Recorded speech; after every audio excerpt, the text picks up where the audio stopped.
it kind of feels like a little bit of like a ghostly treasure hunt.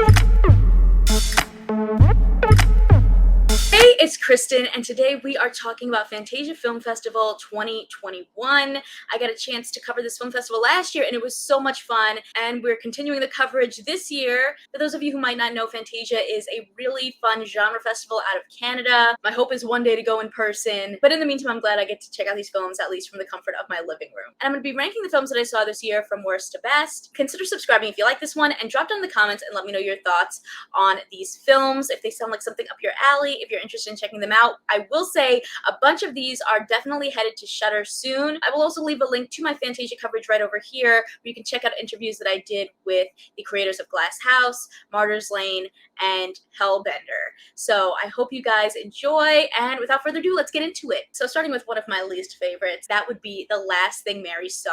I thought it was very slow and drawn out. It's a religious horror period piece that just kind of feels like it goes nowhere. I thought there were a lot of big names in this film, but they didn't really help, and I found that it had very weak pacing and felt like it had like a trying to be convoluted script. This is definitely a film that focuses on like a traumatic experience for the LGBTQ plus community, and honestly, I'm just kind of getting tired of seeing those stories. It doesn't feel very groundbreaking to follow people in the LGBTQ plus community being tortured and shamed and not allowed to live their truth. I'd rather see them finally get happy endings. Next up is Dreams on Fire, which takes us inside the intoxicating world of Japanese underground dance and one woman's continuous journey to make it in that industry. I think Bambi Naka is a very compelling lead. She is a professional dancer, so to see her kind of jump into the acting world, I thought was really cool.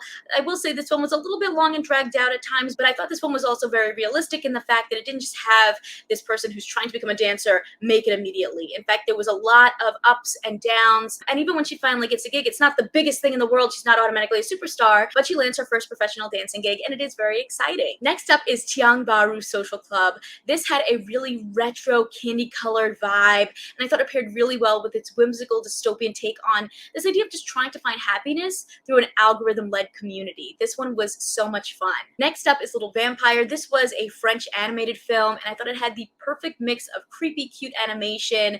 I think the script could have been a little bit stronger, but it was just really fun, and I think it would actually make a really cute TV show, as it follows the story of a human boy and a vampire boy who become friends, and their worlds sort of intermix. Now we're getting to some of the ultimate favorites of this festival. In the number 2 spot, I'm going with Hellbender. It was this very edgy, supernatural coming-of-age film about instinct and identity and coming into your own power, and it was just very psychedelically dark and punk rock at times. I really enjoyed it. There's also this really great wolf-sheep monologue in this film that I thought was so genius and just really tied the whole thing together. At Fantasia, the lead actress Zelda Adams actually won the award for Best Actress, and her father, John Adams, won the award for Best Music in a movie. And what I think is really cool about this project and the other projects that they work on is that it's very family based. Their whole family created, their own production company to make the movies so that they could put them together, star in them, and I think that they are just so incredible and a great testament to that idea of like doing things yourself. And now getting into the number 1 spot, I'm actually torn. So I have 2 films on this list. The first is Glasshouse, which is a dystopian meets folk horror type of film.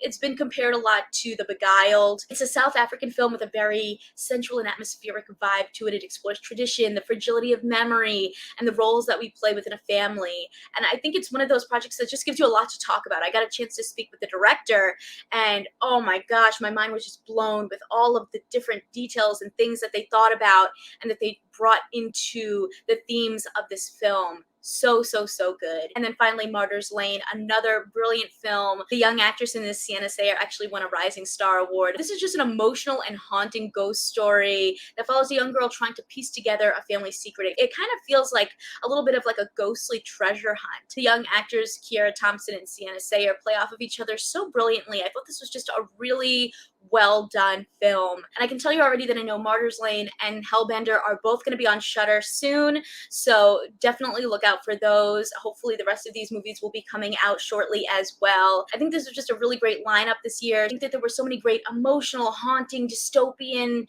psychedelic, dark films here that just really caught my eye and that I definitely recommend if you get a chance to check them out. If you like this one, you can check out more of my Fantasia coverage right over here, and I will catch you in the next one. See ya.